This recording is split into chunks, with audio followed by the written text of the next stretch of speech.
I'm more obliged to you than I can say, but I'm bound to make things clear. I'm an innocent man, but I'm wanted by the police. I've got to tell you this, and I won't be surprised if you kick me out. That's all right. Don't let that interfere with your appetite. We can talk about these things after dinner.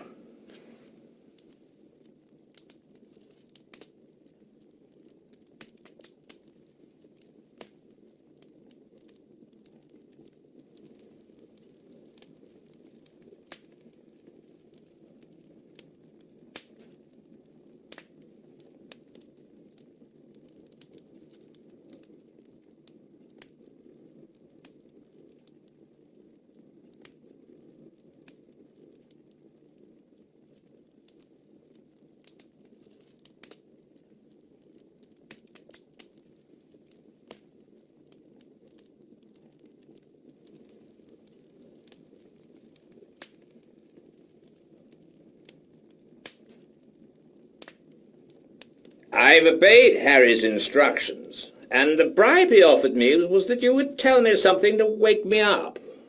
I'm ready, Mr. Hannay.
You may dismiss the police from your mind.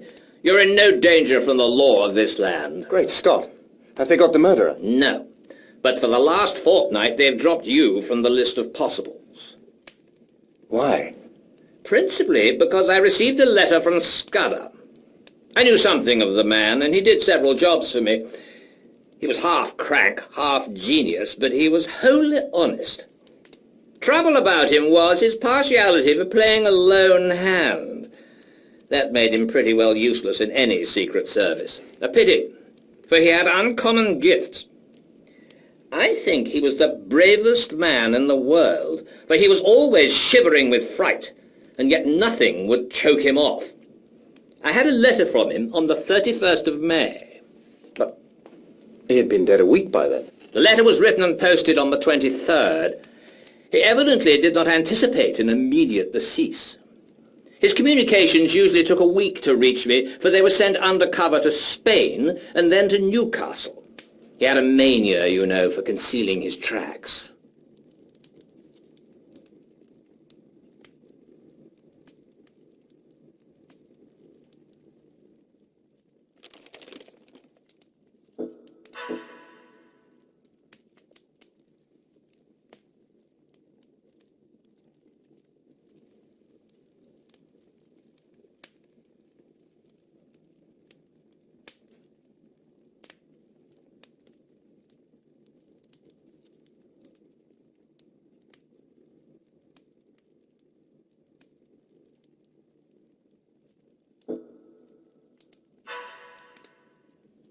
I think his object was to clear you if anything happened.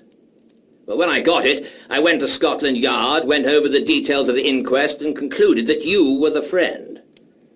We made inquiries about you, Mr. Hannay, and found you were respectable.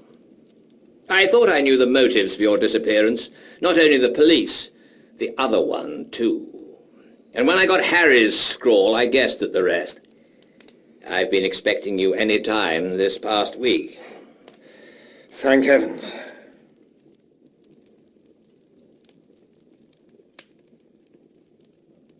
Now, let us have the little notebook.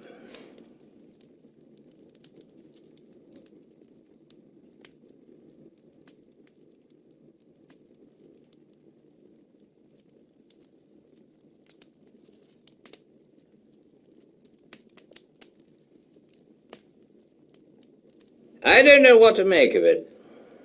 He's right about one thing. What is going to happen the day after tomorrow? How the devil can it have got known? That is ugly enough in itself.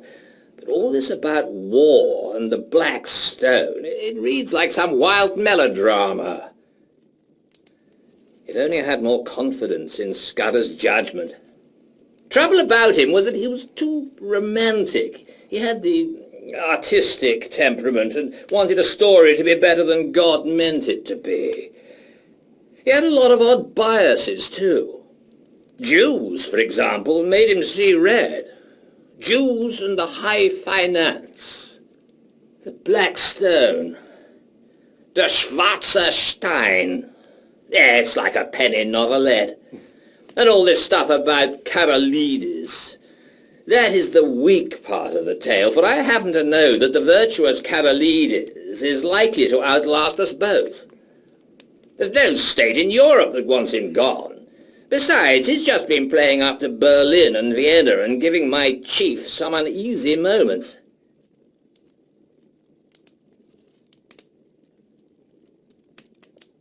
Now, Scudder's gone off the track there. Frankly, Hannay, I don't believe that part of his story. There's some nasty business afoot, and he found out too much and lost his life over it. But I'm ready to take my oath that it's ordinary spy work. A certain great European power makes a hobby of her spy system, and her methods are not too particular. Since she pays by piecework, her blackguards are not likely to stick at a murder or two. They want our naval dispositions for their collection at the Marineamt. But they'll be pigeonholed, nothing more.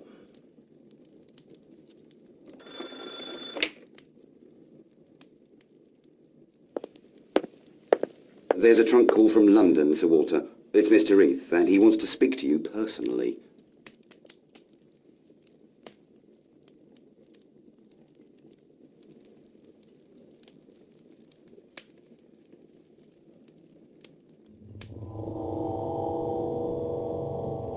I apologize to the shade of Scudder.